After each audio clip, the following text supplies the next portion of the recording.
প্ৰায়কেইটা স্থানতে প্ৰতি বছৰে বৃহৎ বৃহৎ গাঁত হৈ যায় বৰষুণৰ ফলত।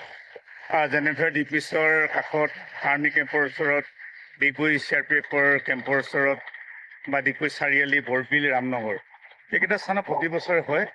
কাৰণ ইয়াত পানী ব্লক হৈ যোৱাৰ ফলত ডাঙৰ ডাঙৰ গাঁত হৈ গৈছে। গতিকে প্ৰতি বছৰে মই নিজাববীয়াকৈ নিৰ্মাণ কৰোঁ। সেইটো আচলতে ৰাষ্ট্ৰীয় ঘাইপথৰ দ্বাৰা নিৰ্মাণ হয়। আচলতে এইটো মোৰ এৰিয়াৰ ভিতৰত নপৰে। তথাপিতো মানুহৰ আহ যাহ কৰিবৰ কাৰণে, গাড়ী চলাচল কৰিবৰ কাৰণে প্ৰতি বছৰে নিজাববীয়াকৈ আৰু মোৰ কেইজনমান বন্ধুবৰ্গৰ সহায়ত নিৰ্মাণ কৰি আহিছোঁ।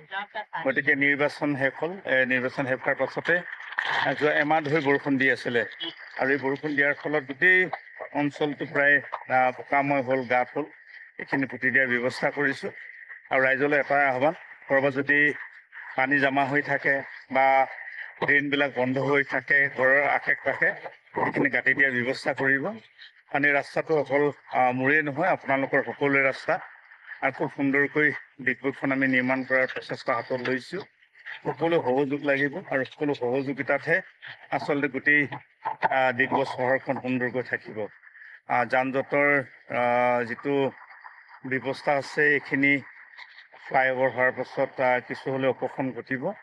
গতিকে যথেষ্ট যান জঁট আছে ডিগবৈ চহৰখনত। গতিকে তাৰ প্ৰতি লক্ষ্য ৰাখি য'তে ত'তে পাৰ্কিং কৰা বা য'তে ত'তে দোকান দিয়াৰ ব্যৱস্থাটো কৰিব নালাগে।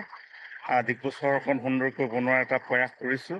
গতিকে সকলো সহযোগিতা লাগিব, য'তে ত'তে যাতে মাছ মাংস কাটি বজাৰ বহাই যাতে গোটেই চহৰখন